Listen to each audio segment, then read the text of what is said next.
So Beyond the Buzzwords by EasyAI. So I'm the founder of EasyAI. Beyond the Buzzwords is a podcast where we get real about AI in business with no hype, no jargon, just practical conversations with leaders like yourself using AI to work smarter and if more efficiently. So especially if you are founder of an AI platform or an AI product, I would love to hear all about it and what motivated you and inspired you to get to this place in technology and AI. So this gives me a chance to practice my elevator speech, which yes, I started please. with a probably about 110 floor elevator speech. So I've winnowed it down to 30 or 40 floors, but I'll let you be the judge. Okay. I am an engineer. I have a degree in engineering physics from Texas Tech University and an MBA from Rice University, which is in Houston. And I went straight into the energy industry. First 15 years developing, permitting, financing, constructing, and operating large-scale natural gas-fired power plants. Love that business. Love the people. Pretty small industry, mostly technical MBAs, but it just moved at glacial speed. So I got a call from a headhunter here in Dallas and went to work for an oil and gas company. The gentleman had a company and he was a large aggregator of oil and gas royalties. And I mean, day one, I'm like, okay, so oil is in the ground, right? Okay, good. There's a good starting point. Now, so I walked in completely blind. I was hired as director of finance, and within 6 months, I was CFO. And it was a great and interesting experience. I went on to form my own company, and we were, I don't know if you know what a 1031 exchange is. I bet you don't have those. Not really. It's an Internal Revenue Code section 1031. Okay. I'll spare you that. That's something we can talk about offline. But yes, that's what we were doing is providing replacement property in a 1031 exchange. okay. So that really sounds out of context. So let me illuminate that a little bit. Yes, so if you please. imagine the strip center, I'm hoping they have strip centers in Australia. I'm pretty sure. Yes. Imagine you bought that 10 years ago for $1 million. And you sold it this morning for $10 million. Okay, well, forgetting depreciation and all that, you've got a $9 million gain that you're going to have to pay taxes on. Unless you buy a replacement property. And there's a lot of very strict rules, timing as well as assets. So oil and gas done correctly is considered real property in a 1031 exchange. So you can move that $10 million into oil and gas or other brick and mortar real estate, and you defer all taxation. And you can continue to defer all taxation. So that's what that is. Okay. That's interesting. Yeah. So that was great until the recession, the Great Recession. Yeah. Oh. And it kind of mowed it down. But did some other transactions, a heavy oil deal in California. And then I was hired as chief operating officer at a Dallas-based oil and gas operator, drilling pretty large wells out in West Texas in the Permian Basin. bottom line is we formed a fund that I was able to go out and originate a $75 million credit facility with a public private equity group, private equity and debt. And we drilled a bunch of wells out there. So I found myself in charge of this fund. So I was president and CFO. And I remember, and this is where it comes back to being on point, looking, and this is nothing negative toward my technical team. They were top notch. They just didn't have the tools. What's the, and I'll spare you the oil and gas jargon, but I asked for specific data points for this well, and they basically didn't know. They said, well, in this region, certain things are within certain ranges. And so there was no science behind it. And that I found pretty frustrating, making $8 to $12 million investment decisions. Yeah. So now we move ahead and we hit the last administration. And I don't know where your audience is, if they're primarily in Australia, but the folks in the US certainly understand that day one, the president came out and I'm paraphrasing, but said essentially, good news, we're going to kill the oil and gas business. And wow, when was this? This was at the beginning of President Biden's term, literally the first day. I mean, and they went after banks that were financing pipelines. I mean, it was ugly. It was, full steam ahead. Let's build, a couple $100 trillion worth of solar and wind, and I'll pass on that comment. Yes, of course. So I suddenly found myself wondering, what am I going to do for 4 years? Because I called all my buddies at Goldman and Apollo and the big finance houses and said, is this going to be a problem? And they're like, oh yeah, we'll see in 4 years, Todd. So I took a fintech boot camp. And my interest was looking into crypto because at the time, crypto was kind of hot. It was before crypto winter. Yeah. And so it was a 6-month program through Rice University. It was all coding in Python. So I wrote a blockchain, wrote some smart contracts to put on Ethereum, and found that there's not a whole lot of magic in that. So what I did find that really captivated my interest was machine learning. And so I enrolled in SMU, Southern Methodist University's Masters of Data Science program, and started January 2023. Before that, I believe that I had a little bit of divine intervention in that God tapped me on the head and said, exactly. Todd, you need to look at this. You've got subsurface data science. Get busy. And so that was going to be my thesis project.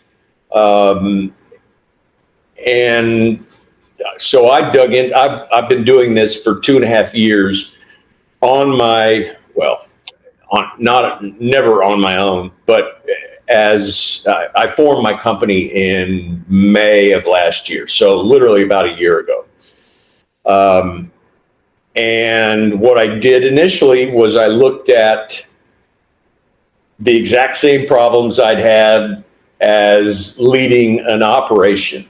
We've got to be able to take data run it through these machine learning algorithms, and get specific answers about all of the oil and gas lingo that I omitted. Yeah. And it's expanded since then. But that's basically, so to describe what we're doing, it's a software as a service platform, although we will have on-premises, we can install an on-premises version, but it'll still go through we just call it our black box machine learning algorithms. Okay. And the immediate benefit that I see is the historical methods are extremely time consuming. They're qualitative, meaning, you take all these different data types like well logs versus seismic, and you match them qualitatively. So we can do much better with machine learning. We can, figuratively speaking, you just throw all the data types into an algorithm and out comes the answer. It's not quite that easy in practice, but you get the idea. So we're now producing the same metrics that are produced by the historical methods. So 200 wells would take 7 man months and about $150,000 in historical methods. We can do it same day at about 1/10 of the price. So that's a real value proposition. Yes. Now, what we're looking at, and we've decided internally, we're going to, our co-strategy is to do what we're talking about, the AI and machine learning platform. Yeah. And we're going to employ quantum computing on top of it, beside whatever, to extend it. And the ultimate goal would be reservoir simulation on an inordinately large bit of acreage. So that's kind of where we are. That's the 10,000 foot view, but that's what we're up to. Wow. So this is PINN AI. PINN, which through no fault of my own, I put the name PINN, which in machine learning nomenclature stands for physics informed neural networks. Well, I'm just not that smart. I've had several other companies called Pinnacle this, Pinnacle that, so I just shortened. Yes. Pinnacle is a very, very famous. I can take credit for that, but no, but I like this, so it's good. Sense. And our platform is called Well Intel AI.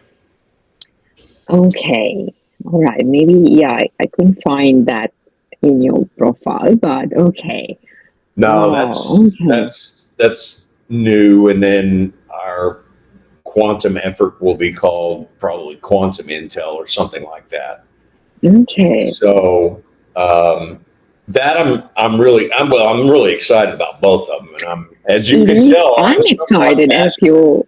Yeah, I'm so excited, and I'm really honored to have this call with you, Todd, and get to know about your journey and what inspired you. So I think everything that we end up creating and that divine intervention happens when we are meant to create something. So it happened in my life as well. It might kind of take blow our minds at that time, blow our entire existence. But however, that's how we are guided in this path. I strongly believe in that as well. And whatever I've experienced through the years helped me develop and work on what I'm doing at the moment. So yeah, it means so much to be able to connect with others, just, others who have had similar pathways, and inspired to create something so great and incredible. So I'm really looking forward to supporting your journey in any way I can, and learning more about as you develop and as you go about it. And yeah, this is really incredible.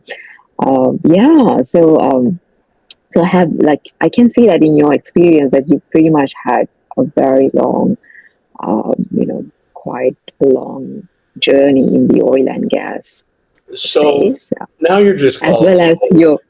No, no. I'm just saying I'm how kidding. well experienced you are, and after, I mean, years and years of knowledge and experience had led you to this, and especially, like, it hit me as well, with the advancements of AI and technology.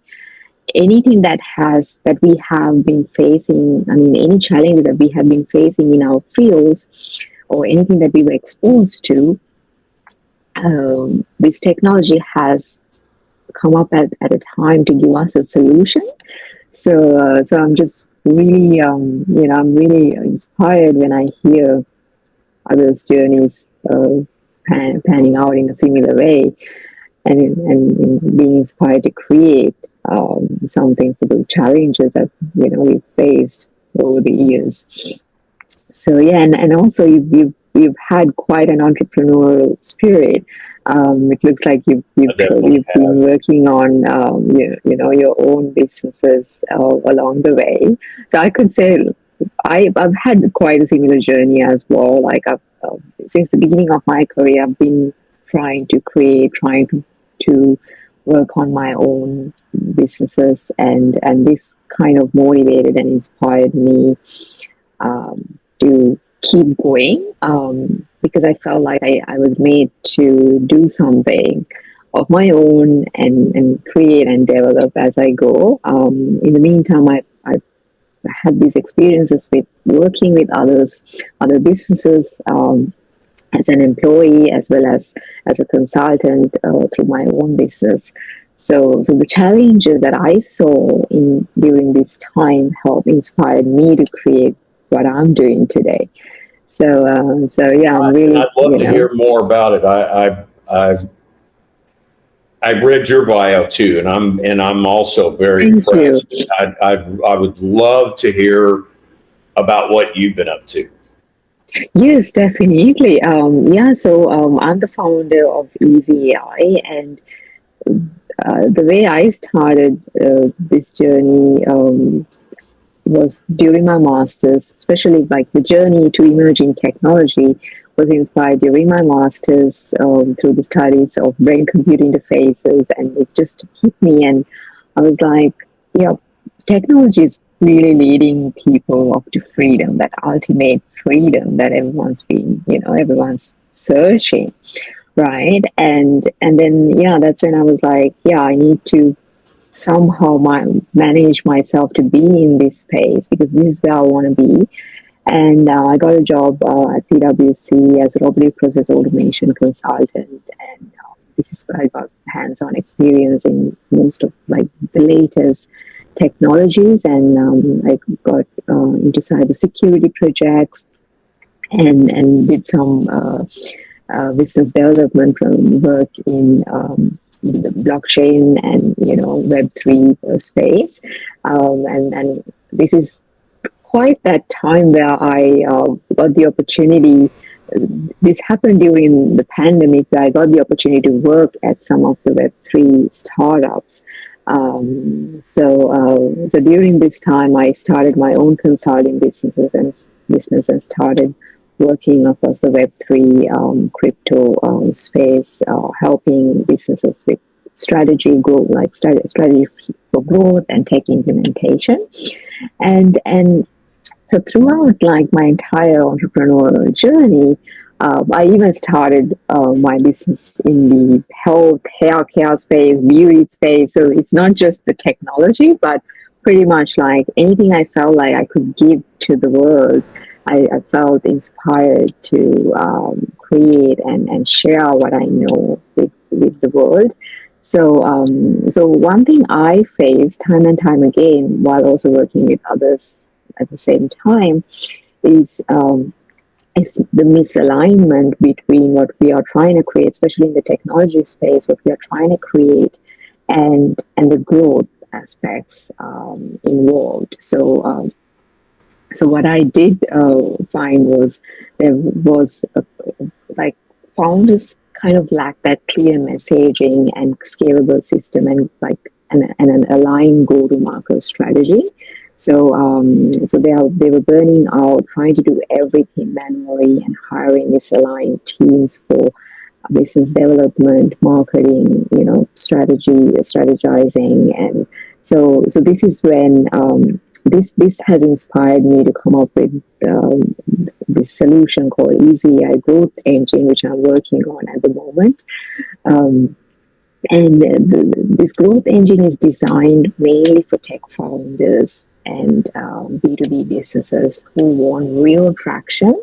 Because, I mean, we have brilliant tech, but the growth ends up always being messy and always confusing, and it's deviating our minds. Like, we are meant to create in our space what we are good at. However, when we know that, okay, I mean, nothing would happen to my technology or my product if I don't take care of the growth side, and if no one is caring about what I'm building. So this is what I have been facing as a challenge myself and with others I've worked with, and and that's when I created this EasyAI, which is EasyAI Growth Engine. It's a 60% human strategy and manual operations, mostly because I need the human element and the brand human connection of the brand with those who we want to serve. It's all about bringing in the right amount of prospects, partnerships, and investors to help us grow consistently over time. So it's 60% human strategy rooted in growth, marketing, and building real relationships, showing that we care about each and every single prospect equally. So this is the part where we are automating. Once we know like anything that worked when we are doing things manually, like the way we do things manually. I mean, how would you show that you care about another person online manually? So same thing we would automate across 100 or 500 people who are potentially our prospects. So, and then 40% is AI automation to remove any bottlenecks, scaling outputs, and giving founders that their time back in helping them to work on things that they do best. So it pretty much replaces. Sales are not, although I think I'm Yes. actually a salesman, but that's not my strong suit. So I have been looking into similar systems that, I don't know, even training those systems that do exist, it's just a lot of brain damage to me. So Yes. something that's all put together that's a good day. Yes, that definitely. That's exactly what I thought as well. And of course, I'm not saying that there aren't other AI platforms who are doing similar type of work. But what I'm doing differently is that human strategy and the manual work that we need to combine with the technology in order to make things effective. If not, it's only, I mean, the results and the efficiency of all these automations and the technology would go to waste if you do not combine it in equal proportions. So that's why I am a huge advocate of that, because that's what worked for me and everyone else I've worked with. And I mean, I've also tested complete automation and complete use of AI and technology, but it doesn't work 100% and the way that we want it to work. So that's why I believe in working very closely with the founders and the main decision-making team in order to create what works well for them and how they would like to engage with their prospects and what kind of information they want to give to the world about the products they are developing. So yeah, so it's about reducing that manual work and, through automation, but at the same time combining manual work in equal proportions to make it work 100%.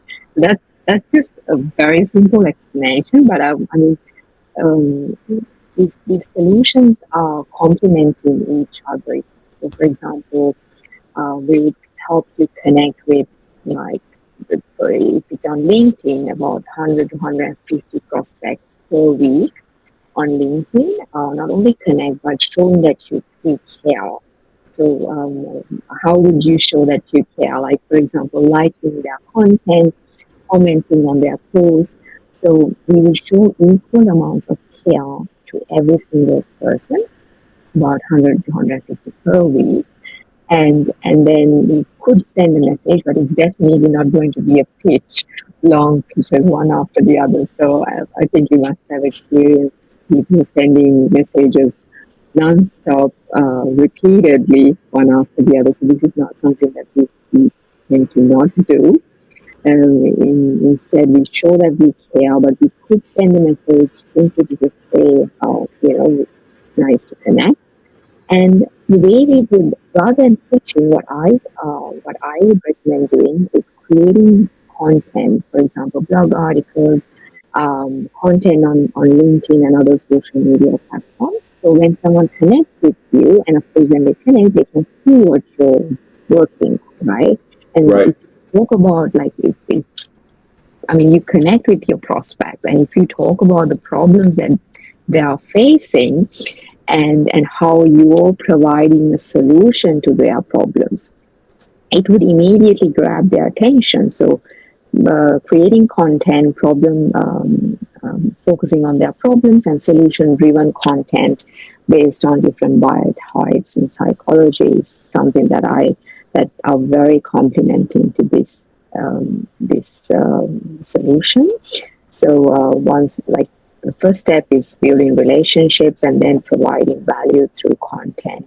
And then the third most important one is boosting the content. So not many people would engage with you if they don't see enough comments on your posts, comments, likes, and boosting organically as well as we could boost through advertisements. But that's something I would do very late very late, once we have a lot of organic growth and engagement. So we have AI solutions for each and every one of these complementing solutions. And the other more aspects are, of course, creating websites and making sure we are building funnels, conversion funnels, to make sure that we have a consistent, a consistent system that grows with you. So so that's pretty much in a gist, but I could explain to you a lot more as we go. Yes, Todd. Yeah. Let me ask you a question. How about, talk about that and let's say about myself. let's say that I've landed a customer. Do you have Yes. systems that will onboard and nurture that customer and basically end up growing the value of that customer? Because that's, there's the whole sequence. You can, get them all the way down to the bottom of the funnel and it works. Yes. And then, it's got to work seamlessly. There's nothing that drives me crazier than calling some company and them saying, okay, can you give me your account number and blah, blah, blah, blah, and go through that. Okay, I'm going to have to transfer you to another department. And I go through the same thing again. And then they transfer me in another, it's like, what? Yeah. It just should have all that information at everybody's fingertips along the way. That's right. And Yeah. try not to annoy your customer, but really tell them, we care about you. We believe we're adding value. What is it that, what do you hate about the site? What do you love about it? Yeah. What's missing? What should be missing? Just get all kinds of feedback. Yeah. Kind of a whole holistic system. Yes, so that's the other part. So this I mean, this is only the growth engine for to consistently getting prospects, partnerships, and investors flowing into your pipeline. But once they become a customer, then we have another system where we are onboarding. We have a complete client onboarding system, client onboarding and management system where you can manage everything about the client from from the first call you are having with them, right? From the first call to taking in all the information, sending them the contract and invoicing, and the entire client onboarding or any information to help them onboard, like all the information and connecting them to any project management or communication workspace where you. So all that is managed as a separate client onboarding and management system. And even while you're working on a project with them, so we have another system where we make sure that the way you work with someone through, I mean, are you using any communication tools? So all that could be managed from, how would you serve them? Any tools that's required to do the job to serve them could be embedded into this system so they could log in and monitor what you're working on and communicate in the same way. So you don't have to like have a number of platforms open and you're juggling with so many platforms at the same time with like numerous tabs open as well. But yeah, so we are creating this one platform where you can even with your logo in it. So we could white label it with your logo on that platform. And even when like, so it will have your logo and it will look like it's yours, right? It's your business and Right. everything involved in performing the activities of that business will be in that, and the CRM will also be connected to that. Any calendars, any appointment booking softwares, like Calendly or Now that's any within. contract signing. Yeah, so all that would be in one platform. Yes, we could embed. Okay, so you've got the CRM and you've got the whole package. Yes, that's right. I can even show you a quick, just a quick picture to show you what I mean. Yeah. So, what do you do on a daily basis at this point in your business and in PINN AI, Todd? Well,